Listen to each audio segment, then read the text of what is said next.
Oke, saya langsung mulai ya pembelajarannya. Menunggu teman-teman tampaknya lama.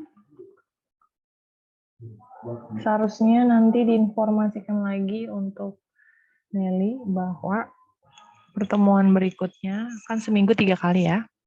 Jadi pemadatan semester 5 yang 2 SKS.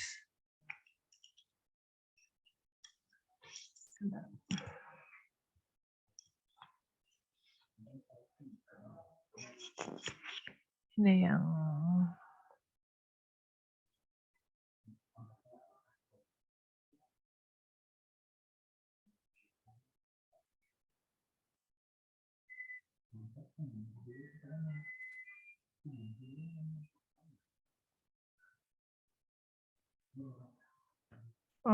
saya akan jelaskan dahulu tentang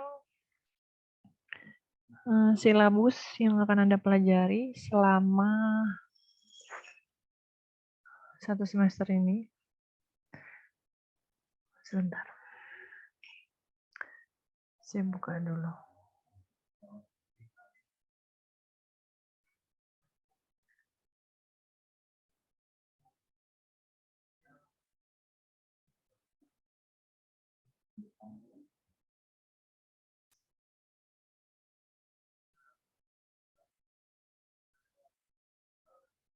Oke, bisa dilihat layar Miss Nika?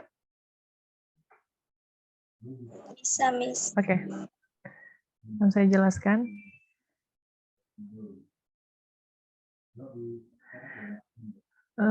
Ini adalah English Course Description and Syllabus untuk English for Nursing 2. Salah ini saya, harusnya English for Nursing 2. Jadi hari ini saya akan menjelaskan course syllabusnya dan masuk ke dalam materi. Materi pertama yaitu admission form. Bagaimana cara admission pasien, kalau pasien dimasukkan dalam rumah sakit itu nanti bentuk komunikasinya seperti apa. Kemudian prosedurnya seperti apa, dan dilanjutkan dengan meeting berikutnya itu menanyakan health history atau riwayat penyakit. Di sini ada riwayat penyakit sekarang atau HPI, history of present illness, dan yang berikutnya adalah riwayat penyakit terdahulu atau past history. Kemudian setelah mempelajari tentang conducting anamnesa, pengkajian pasien, Anda akan praktis bagaimana assess atau mengkaji anamnesa pada pasien. Setelah Anda praktis, Anda akan dibagi menjadi grup. Kemudian Anda akan melakukan verbal evaluation. Dalam hal ini, verbal evaluation-nya role play. Jadi role play-nya itu mencakup tentang pertama kali admitting patient seperti apa, kemudian health history, di sini ada chief complaint sama history of present illness-nya seperti apa, dan gabungan dari meeting 1, 2, 3. Itu yang akan dilakukan nanti pada verbal evaluation. Setelah itu, pada verbal evaluation akan ada UTS. Ya, UTS berarti hanya ada beberapa materi. Hanya 3 materi. Kemudian setelah UTS, payung besarnya adalah checking vital sign atau tanda-tanda vital. Tanda-tanda vital yang kita pelajari di sini 4 ya, normalnya 4. Temperatur yang pertama pulse, peripheral pulse, kemudian yang kedua respiratory rate atau RR, yang ketiga adalah blood pressure PP, dan yang berikutnya adalah temperatur ya, temperaturnya belum dibacain. Temperatur, pulse, respiration, sama blood pressure. Nanti sudah belajar bagaimana cara mengecek tanda-tanda vital dalam bahasa Inggris, kemudian digabung semuanya menjadi sebuah dialog. Nah, itu juga setelahnya akan melakukan verbal evaluation dalam bentuk role play. Sama dengan sebelumnya. Jadi, pada dasarnya di semester 5 ini aktivitas yang akan Anda lakukan dalam perkuliahan bahasa Inggris yaitu banyak dialog. Dialog dalam berpasangan ya, karena tidak mungkin Anda monolog sendiri dalam admitting patient atau anamnesa. Kemudian setelah itu UTS. Ini komponen penilaian. verbal evaluation dari 25%. Jadi paling besar itu di role play, karena role play kan ngafal. Habis ngafal nanti ada performance. Nah, teknisnya nanti kalau yang sebelum UTS kan pemadatan katanya ya, dan pelaksanaannya online, berarti Anda akan merekam video. Bentuk pengumpulannya dalam merekam video. Jadi sebelum UTS, karena masih online, Anda buat skripnya, konsultasi skrip itu Anda boleh ke kampus, nggak apa-apa, karena dosennya beberapa ada di kampus kan, pelaksanaannya offline. Tapi nanti teknis pengumpulan videonya itu dalam teknis pengumpulan tugasnya dalam bentuk video, karena perkuliahannya masih online. Nah, nanti setelah UTS baru praktek di lab. Sorry, iya benar, praktek di lab. Jadi tidak online tapi offline. Nah, ini yang akan lebih sulit karena benar-benar menghafal dan di depan dosen melakukan pengecekan anamnesa. Jadi maksimalkan karena yang satunya online harus bisa bagus daripada yang offline. Kalau offline kan biasanya tuh agak grogi ya mahasiswanya. Nah, itu untuk penjelasan silabus atau apa aja yang akan Anda lakukan dalam semester 5 mata kuliah IFN 2. Berikutnya akan saya share materinya. Sebentar. Tadi saya udah kasih handout ke Leli. Leli dibagikan ke seluruh kelas A ya, agar itu dijadikan panduan pembelajaran ekspresi dalam admitting patient.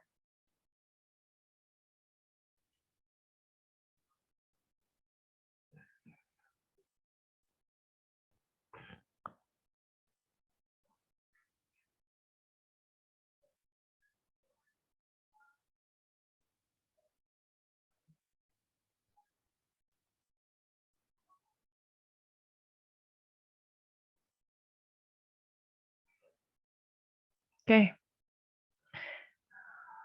mari kita mulai pembelajarannya, yaitu patient admission judulnya. Abaikan aja angka yang di bawah ini karena dia berubah kan berbeda-beda. Kita fokus pada judulnya, yaitu patient admission atau bagaimana menerima pasien waktu mereka baru masuk rumah sakit.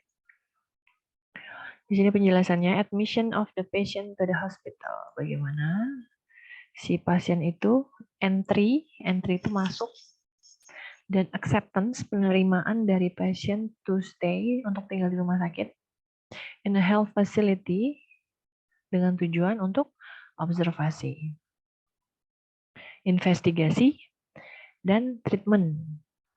Klien, dalam hal ini pasien, coming in for admission may walk in ambulan or not. Nah, jadi pasien bisa jadi datang dalam bentuk emergensi atau gawat darurat, berarti dengan ambulan, atau emang dia memang sudah merencanakan untuk masuk ke dalam rumah sakit untuk rawat inap. Gitu. Jadi makanya si admission tersebut dibagi menjadi dua tipe, two types of admission. The first type is elective, atau pemahaman lainnya plan atau rutin, and yang kedua adalah emergency. Ingat, type of admission yang pertama elective, yang kedua adalah emergency. Sekarang kita bahas nih penjelasannya.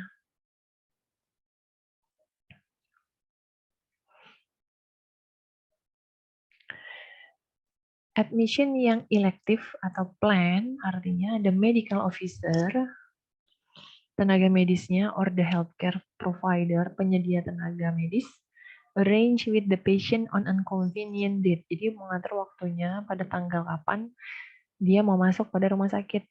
Patient is informed well. Pasien juga sudah diinformasikan of time to enable him to prepare the admission.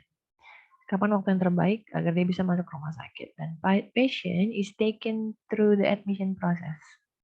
Juga melakukan proses dulu from the outpatient department, pada rawat jalan. Outpatient itu adalah bangsal rawat jalan. Jadi intinya elective atau plan itu ya direncanakan sesuai dengan judulnya. Nah, bagaimana dengan emergency patient? Patient reports to the hospital. Pasien yang datang ke rumah sakit dalam bentuk critical condition, kondisinya kritis. Jadi he or she is usually brought in by the people. Biasanya dibawa oleh orang lain. The patient is transported to the ward in a wheelchair. Biasanya dibawa dengan masuk ke dalam rumah sakit itu dengan chair, wheelchair, kursi, roda, atau stretcher. Stretcher itu crack. This type of patient needs immediate treatment. Nah, contoh dalam kehidupan nyata begini aja yang namanya elektif itu. Kalau orang mau melahirkan itu kan bentuknya elektif, jadi dia direncanakan. Kalau misalnya dia operasi, ya. Tapi kalau misalnya emergensi berarti terjadi kecelakaan, tidak ada direncanakan sebelumnya dan dia tiba-tiba harus masuk rumah sakit. Itu kurang lebih yang bisa memberikan pandangan untuk Anda apa yang dimaksud dengan elective admission sama emergency. Elective direncanakan, sementara emergency tidak direncanakan. Contohnya bisa jadi tadi melahirkan karena mau operasi itu elective, dan emergency itu yang kejadian seperti kecelakaan. Oke, lanjut. Nah, prosedurnya bagaimana untuk melakukan admitting the patient, untuk menerima pasien masuk rumah sakit? Pertama, kamu harus welcoming the patient dulu.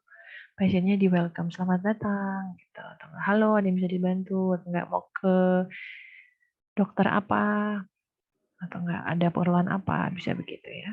Kadang yang ke rumah sakit selain orang datang itu kadang dia mau ngejenguk orang atau emang dia mau berobat.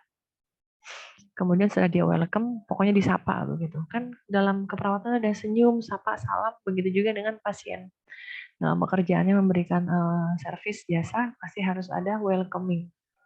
Disapa dulu. And then number 2, asking the reason. Tanyakan alasannya kenapa pasien tersebut mau visit. Setelah ditanyakan alasannya, filling the admission form. Diisi dulu itu form untuk admission. Dan baru closing ya. Jadi jangan kalau orang datang itu langsung disuruh isi form tanpa ditanyakan kebutuhan sebenarnya apa.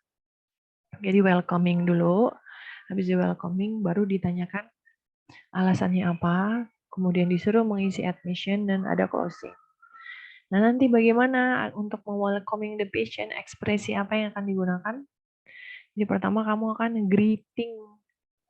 Greeting itu harus menggunakan patient's name, namanya siapa. Terus kamu jangan lupa memperkenalkan dirimu dan peranmu. Kamu sebagai apa? Perawat IGD kah? Perawat yang di depan yang menerima pasien pendaftaran kah? Atau kamu tuh sebagai perawat apa, itu diperkenalkan. Atau enggak paling enggak namamu diberitahu, kamu itu pasiennya perawatnya namanya siapa. Karena kamu tadi kan menggunakan nama pasien, berarti nama kamu juga harus dijelaskan. Kemudian berikutnya, ensure the patient comfort.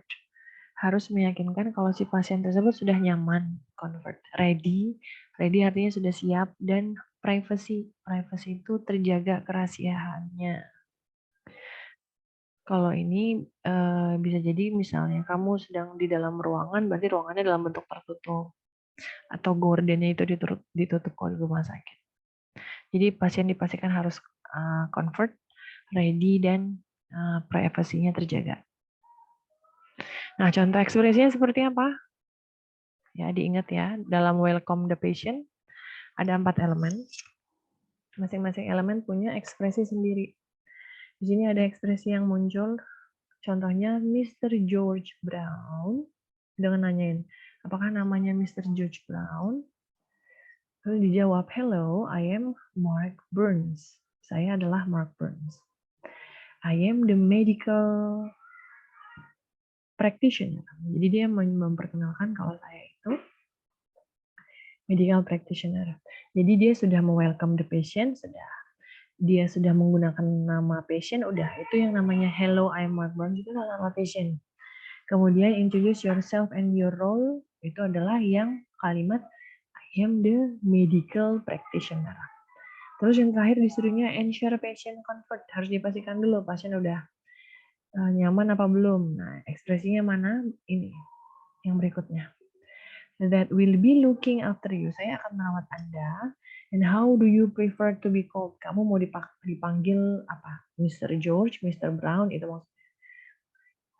Jadi diulangin, Mr. George Brown adalah welcome the patient. Terus hello, I am Mark Burns. Itu adalah memperkenalkan atau introduce yourself and your role. Kemudian ensure the patient comfort and readiness itu adalah how do you prefer to be called. Gitu ya. Kalau tidak mau pakai itu karena ekspresinya cuma satu diganti. Karena kan setiap mahasiswa nanti kalau mau melakukan role play pasti harus ada opening kan. Nanti openingnya kan sama semua penilaiannya jadinya tidak valid ya. Jadi kamu bisa pakai contoh dialog yang berikutnya ini. Welcome Mr. Brown, itu sama kan? Selamat datang Mr. Brown. I am Betty, saya adalah Betty. Saya adalah nurse practitioner that in charge and will take care of you today. Jadi yang ekspresi yang barusan, yang kedua dan yang pertama itu sama, cuma beda aja cara penyampaiannya. Intinya ada welcome, ada use the patient, ada introduce yourself, dan ensure the patient readiness. Atau mau pakai yang ini boleh. Mau pakai yang is there a comfortable chair for you? Nah, itu tambahan untuk memastikan kenyamanan pasien. Kursinya udah nyaman belum begitu? Atau is the light bothering your eyes? Cahayanya menyilaukan mata tidak begitu sama. Can I raise the head of the bed for you? Bisakah saya naikkan kepalanya bagian tempat tidur itu? Jadi kalau di rumah sakit kadang tempat tidurnya bagian kepalanya itu bisa didaterin, bisa dinaikin. Nah, itu ditawarkan hanya untuk membuat si pasien ini sudah merasa nyaman. Kenapa dia harus dibuat merasa nyaman? Karena kamu akan menanyakan tentang kondisi dia. Nah, kalau di kondisi dia kan nanti menanyakan anamnesa. Kalau misalnya dia tidak nyaman, nanti akan berpengaruh pada respiratory rate-nya kan, detak jantungnya yang kencang. Terus nanti dia akan cemas. Kalau dia cemas, jadi nanti data yang kamu anamnesa malah nggak tercover, nggak terkumpul semuanya. Jadi ensure the patient comfort and readiness itu juga penting. Dan yang di layar Anda adalah beberapa ekspresi yang bisa Anda gunakan untuk me-welcome the patient. Yang pertama kali dilakukan, ingat welcome the patient. Habis itu, habis kamu welcome the patient, yang kamu lakukan berikutnya adalah ask the reason of the patient's visit. Tanya dia alasannya mau ke rumah sakit itu ngapain. Nah, cara nanyanya itu ada dua juga. Ada open sama close-ended questions. Ada yang terbuka dan tertutup. Apa itu? Contohnya begini. Jadi kalau open-ended question adalah questions yang require the patient, yang mengharapkan pasien untuk menjawab lebih dari simple yes or no, atau not of that. Jadi open itu tidak hanya ditanyakan kapan terakhir makan, jawabannya. Misalkan ditanya melakukan pengkajian, terakhir kali makan apa? Gitu. Jawabannya yes, salah. Jawabannya bukan itu, jawabannya diberikan penjelasan terakhir kali makan apa. Makan ayam, kapan. Jadi bukan hanya sekedar yes dan no. Jadi lebih dari iya dan tidak. Itu yang namanya open and ended question.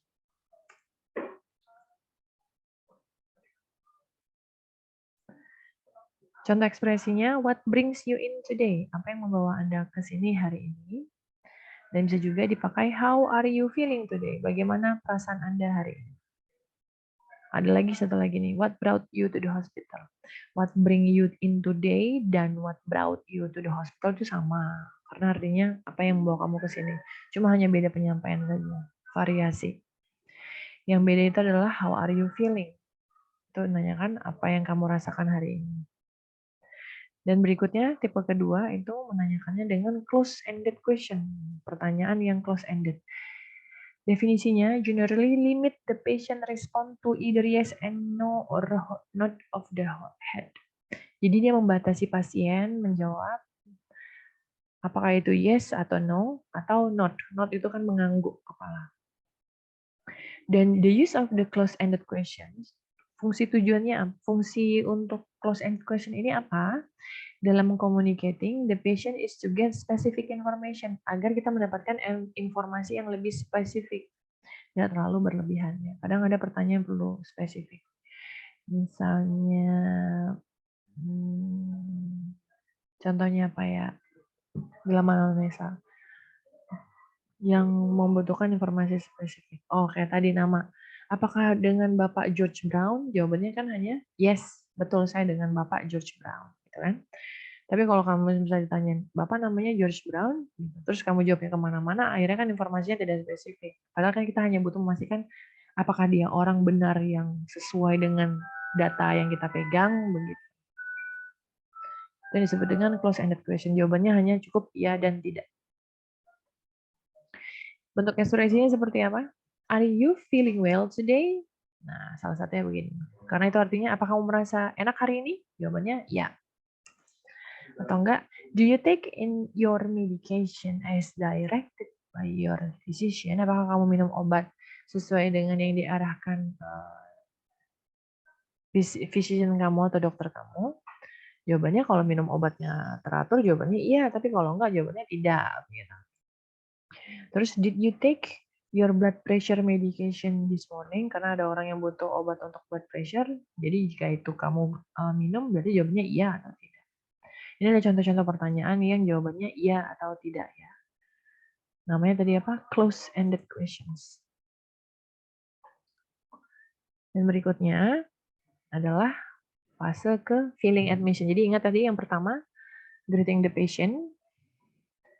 Terus ada menggunakan pertanyaan yang close-ended question. Dan berikutnya adalah filling the admission form, mengisi si admission tadi. Nah, di dalam admission form ada data-data yang perlu Anda isi. Yang pertama itu adalah name. Name itu terdiri dari nama depan dan nama belakang. Nama depan namanya first name atau surname. Ya. Terus nanti akan ada address. Address adalah ada alamat. Saya ngomong sambil dicatat atau di screenshot ya, karena ini nanti berguna untuk membuat dialog. Setelah Anda tanyakan namanya, nama depan dan nama belakang, first name and surname, Anda tanyakan address-nya. Habis address, alamat ya, phone number, nomor telepon, terus DOB atau date of birth, tanggal lahirnya kapan, kemudian age, umurnya, ethnic atau origin, dari mana asalnya, pekerjaannya apa, occupation, marital status, dia sudah menikah apa belum, namanya marital status, ingat nama, alamat, nomor telepon, tanggal lahir, umur, etniknya apa, occupation-nya apa, dan marital status. Kemudian next of kin. Next of kin adalah relasi yang bisa dihubungi. Next of kin itu apa aja yang ditanyain sama, nama, alamat, dan hubungannya dengan orang tersebut. Bisa jadi suami, istri, anak, ibu, orang tua, atau adik kakak. Itu juga bisa. Yang penting next of kin hubungan keluarga. Kemudian contohnya apa? Mari kita lihat di sini. Di sini ada Thomas Smith. What kind of information do you get from these terms? Ya, kita lihat misalnya Thomas Smith. Thomas Smith itu masuk kategori apa? Ada yang tahu? Coba dari penjelasan Mistika coba jawab, siapa yang bisa? Thomas. Name. Name, very good. Thomas itu masuk kategori name. Christian. Christian apa coba? Yuk, sama-sama jawab. Ethnic. Christian kategori apa tadi? Ethnic. Etnik. Christian itu, coba lanjut dulu ya. Nah ini dulu. Lancaster Road UK, kira-kira kategori apa itu? Address, ya kan? Address. Yes. Widow, apa itu widow kalau dicari artinya? Ayo yang bisa jawab siapa? Widow. Google Translate HP-nya, pakai buat Zoom ya. Coba widow, siapa yang bisa jawab? Janda. Janda. Janda berarti masuk apa tuh kategorinya? Marital status. Status pernikahan ya. Mother. Kira-kira apa nih? Dia adalah seorang mamanya, ibunya. Yang terakhir banget tadi. Next of kin. Yes. Next of kin tapi hubungannya ya. Female itu adalah perempuan. Bisa masuk gender. atau seks. Divorce juga masuk dengan marital status. Divorce di sini bercerai artinya. Single marital status, belum menikah. Smith itu di sini kan Thomas Smith. Berarti kalau lihat muncul Smith, nama depan apa nama belakang? Nama belakang tadi bahasa Inggrisnya apa? Surname. July 28, 1968. What is that? Do you know? Categorized as Date Date date birth. of birth. Very good. Next is father. Father hubungan dengan pasien. Berarti apa tadi hubungan dengan pasien? Relationship with Relationship dengan next of kin-nya. Pintar ya mendengarkan. 44 years old. Masuk umur, bahasa Inggrisnya age. Married, masuk dalam marital status atau artinya menikah. English, nah ini belum dari tadi nih. Apa ini English? Ethnic sama origin. Dan lagi widower sama. Widow dengan widower itu sama. Yang satu cewek, yang satu cowok. Husband, suami, relationship of next of kin. Ini gampang. Angka pasti tentang number atau mobile phone. Separated artinya berpisah. Berarti masuk kategori berpisah. Marital status. Bagus. Lecturer. Nah, ini belum ada dari tadi mau nongol nih. Baru satu ini job atau occupation ya. Muslim ini tadi kayaknya kurang ini. Christian ini lawannya Muslim, religion ya, agama.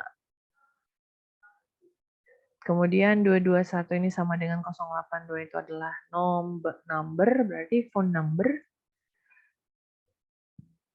Dan ini March 23 ini adalah date of birth. Oke, udah tahu ya mengklasifikasikannya sekarang. Apa ekspresi untuk menanyakan tadi nama? Kan tadi ada kategori nama. Nah, terus gimana kita nanya namanya agar kita dapat mengetahui dia namanya siapa? Jadi, ekspresinya adalah what's your name? Nama kamu siapa? What's your name? What's your surname? Siapa nama belakangmu? How do you spell your first name? Bagaimana kamu spell your first name? Ini ekspresi terakhir kamu pakai kalau kamu nggak tahu namanya ditulis bagaimana. Mungkin sulit ya disebutkan. Jadi kamu boleh meyakinkan dengan how do you spell your first name? Nah, terus nanti akan ada pertanyaan nih ke Miss Nika. Terus nanti dalam dialog, apakah ekspresi yang ada di layar ini untuk menanyakan name akan disebutkan semua? Sebaiknya iya, semakin panjang dialogmu, semakin bagus nilaimu. Karena kamu bisa menghafal dialog sepanjang itu dalam menanyakan admission form. Jadi contohnya begini, misalnya what's your name? My name is, jawabnya bla bla bla gitu ya. Dian. Contoh Miss Nika ya. What's your name? My name is Dian. Terus ditanya lagi, what's your surname? My surname is Putri. Gitu. How do you spell your first name? Ditanya sama pasiennya, perawatnya ya kan. Iris, cara jawabnya begitu. Iris, di-spell, dieja. Surname berarti kan nama depannya tadi Dian. Berarti D, huruf D kan D. I berarti I. A berarti A. D-I-A-N. Nah, gitu caranya kurang lebih waktu ingin mendapatkan data namanya pasien. Digunakan ketiga ini baik sekali hasilnya ya. Kemudian menanyakan date of birth, tanggal lahirnya. Bisa menggunakan your date of birth please, tanggal lahirnya. Sama when were you born, kapan kamu lahir. Keduanya sama. Pilih salah satu boleh. Pilih aja salah satu, jangan tanyakan dua-duanya karena artinya sama. Your date of birth, kapan tanggal lahirnya, atau when were you born, kapan kamu lahir, are the same expression for asking date of birth. Next, untuk menanyakan age, menanyakan umur, gimana ekspresinya, Miss? Begini. Mengkonfirmasi caranya. Yang pertama adalah, so you are 38 years old. Jadi kamu umurnya 38 tahun, aren't you? Apakah iya gitu? Aren't you itu untuk memastikan. Atau ditanyakan, how old are you? Umurnya berapa? Dan tell me your age, please. Tolong beritahu saya umurnya berapa. Pilih salah satu untuk menanyakan age-nya. Ekspresi di sini sama, karena kita hanya membutuhkan satu jawaban, jadi pilih salah satu, tidak usah semuanya disebutkan. Beda dengan yang name ya. Kalau name tadi kan ada 3 ekspresi yang perlu disebutkan ketiganya dalam dialog. Kalau age sama apa tadi? Sebelumnya saya lupa sebelum age, jadi blank. Itu pilih salah satu aja. Kemudian address. Address adalah alamat. Alamat, cara menanyakannya, where do you live? Di mana kamu tinggal? Atau what's your address? Pilih salah satu saja. Tidak usah semuanya diucapkan ya. Yang satu, where do you live? Di mana kamu tinggal? Sama what's your address? Alamatnya apa? Berarti ini untuk mendapatkan informasi alamat si pasien.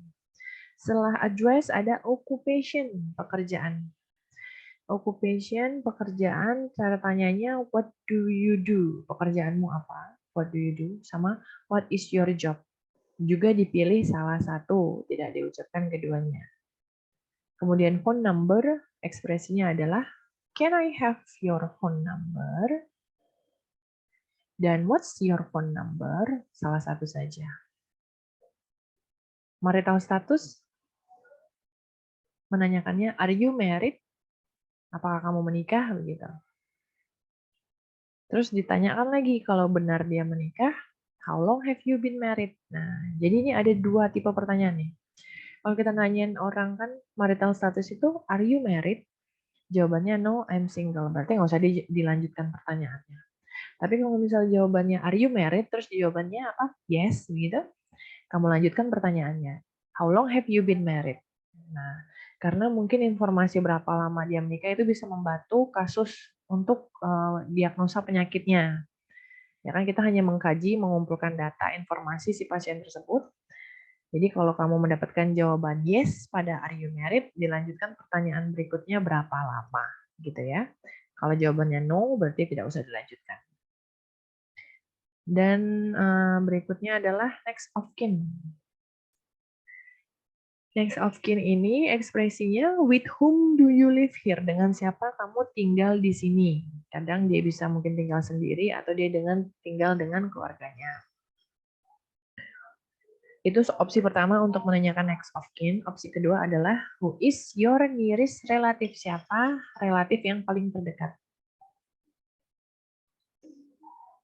Dan what is her or his name? Siapa namanya? Jadi ini ketiganya disebutkan sama dengan menanyakan name ya. Jadi yang pertama kali ditanyakan waktu next of kin itu with whom do you live here? Gitu. Opsi kedua, who is your nearest relative?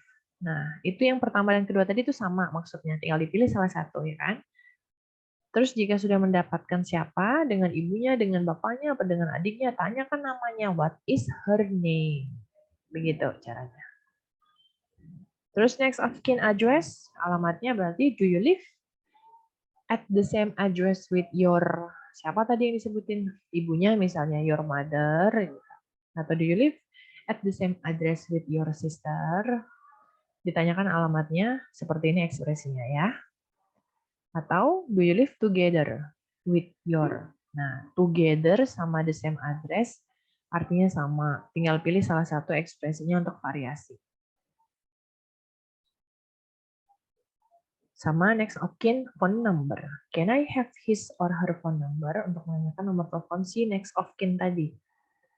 Atau is he or she on the phone, artinya dia punya telepon nggak, ini ada nomornya nggak, kalau ada dia minta. Pilih salah satu juga ya. Dan yang berikutnya ekspresinya, could you tell me his or her phone number? Oke. Oke. Jadi banyak. Coba itu dilihat. Jangan lupa tuh kalau saya lihat lagi kita scroll ya, diulang ya. Tadi pasien datang itu dilakukan admitting patient dengan di sini slide nomor 4 ini. Greeting the patient dulu. Ya, greeting the patient. Kemudian ditanyakan Admission formnya apa? Admission formnya itu ekspresinya yang pink-pink ke bawah ini. Semoga tadi semuanya men-screenshot dengan baik ya, apa yang mesti kita share. Kemudian satu lagi,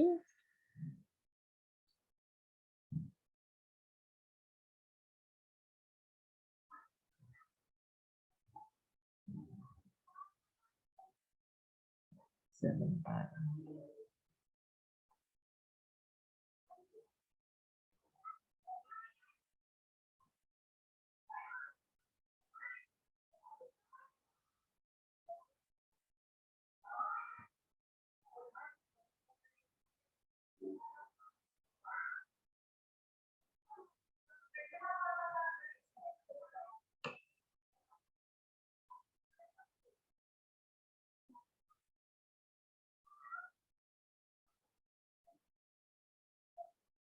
Oke, ini untuk latihan Anda di rumah. Tadi ini sebenarnya kalau pelaksanaan kuliah offline itu dipraktekkan bersama-sama di kelas untuk latihan menghafal ekspresi yang tadi saya kasih. Jadi tadi Leli, kalau yang belum kebagian nanti minta sama Leli ya, karena tadi saya udah sebarkan ini handout-nya. Jadi di sini ada discuss the patient questions below. Jadi diulang lagi itu apa tadi namanya admission, terus alasan kenapa pasien di admission itu sama prosedurnya. Nah, admission prosedur kan di sini ada di layar Anda, kelihatan ya layarnya Miss Nike, handout-nya. Kelihatan, Miss. Oke. Yang pertama ini kan ada welcome the patient. Ini adalah step by step-nya. Setelah welcome, collect the document, identify.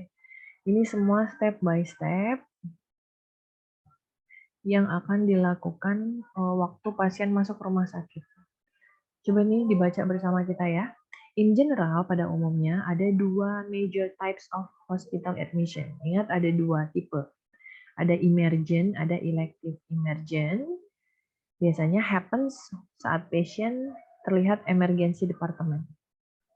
Sementara elective admission occur when a doctor requests a bed be reserved to patient for a specific thing. Ini sama dengan tadi penjelasan tipe admission yang terencana dan tidak terencana. Nomor 1 sampai nomor 11 ini adalah step by step yang perlu dilakukan dalam melakukan admission procedure. Yang pertama, di welcome dulu pasiennya, terus di collect necessary document. Dikumpulkan dokumen yang penting pada admission tersebut. Jangan lupa mengidentifikasi, mengkonfirm pasien name-nya, atau link berikutnya di provide seat, tempat duduk yang nyaman untuk si pasien. Kalau ada relatifnya yang menunggu, juga diberikan tempat duduk. Dan berikutnya dibaca sendiri sampai nomor 16 ya, mesti tidak capek ngomong. Kemudian study this expression, manage them with the correct admission procedure. Jadi di sebelah kolom kiri dan di sebelah kolom kanan itu acak. Misalnya welcome the patient itu ekspresinya mana? Anda cari welcome the patient gitu ya. Kemudian answer the patient name itu yang mana? Introduce yourself and your role itu yang mana? Oke, itu caranya. Itu kamu lakukan nanti di rumah. Dengan kamu melakukan handout ini nanti kamu lebih bisa merangkai bentuk dialog untuk meeting pertama. Jadi untuk admitting patient saja bentuk dialognya udah sepanjang yang di layar Anda ini yang perlu dihafalkan.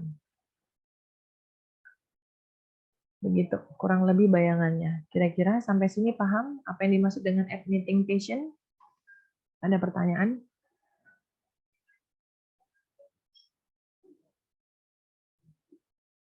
Hari ini cuma ada 24 siswa ya, dari total keseluruhan. Iya, Leli, totalnya berapa? Kelas A? Untuk kelas A ada 31 siswa, namun ada 5 yang Keluar. magang Jepang, Ibu. Oh, magang Jepang. Berarti 31 kurang 5 berapa? 26 ya? Ini 23. Kan mestinya ke 1. Berarti kurang 2 lagi. Nanti saya data namanya siapa. Sebelum Mistika tutup, ini cewek semua, tidak ada cowok. Oh, ada Pancoro. Zenita Mukhtar, satu aja. Oke. Sampai sini ada pertanyaan terkait admission patient atau ekspresinya apa saja? Sudah paham ya? Insya Allah, Miss. Oke. Untuk materinya nanti saya kasih admission-nya, PPT-nya ke Leli. Jangan lupa dikerjakan mandiri, disiplin mengerjakannya ya. Kunci sama Mistika itu mengikuti instruksi Mistika. Tidak perlu pintar sama saya, yang penting Mistika arahkan apa, instruksikan apa, diikuti. Saya suruh Zoom, semuanya berangkat Zoom.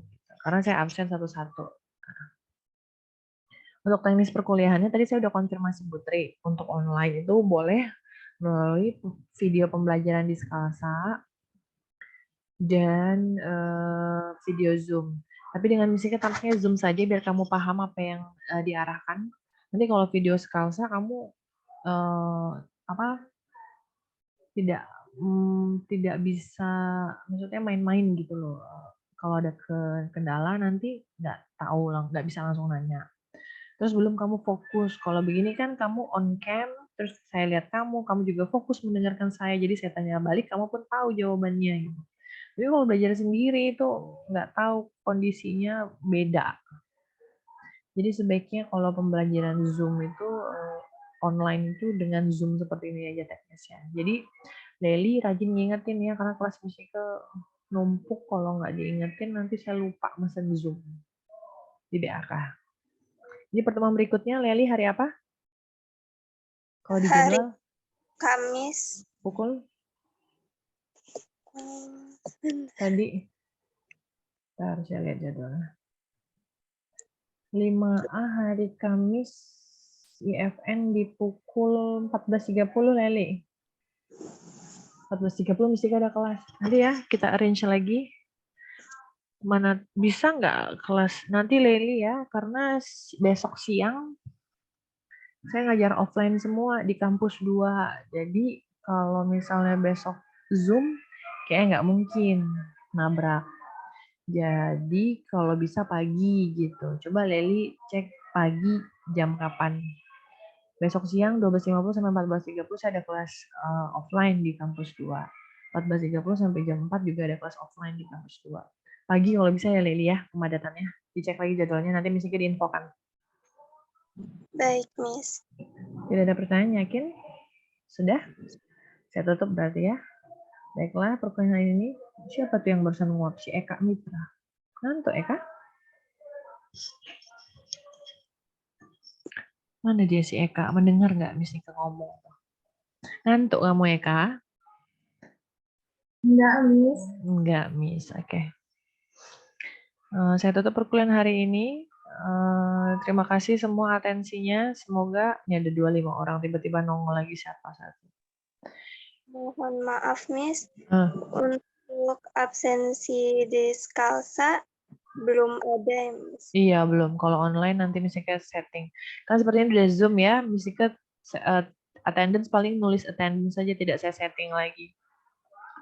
Tapi nanti deh saya cek lagi, karena ya terima kasih Lili mengingatkan, saya ragu ini. Mau saya data aja secara Zoom, atau anak-anak klik absen lagi di Skalsa. Nanti menunggu informasi berikutnya dari Mistika ya. Baik, Miss. Saya tutup ya perkuliahan hari ini. Terima kasih atensinya dengan ucapan wassalamualaikum warahmatullahi wabarakatuh. Thank you everyone. Waalaikumsalam warahmatullahi wabarakatuh. Terima kasih, Miss. Yes, yes.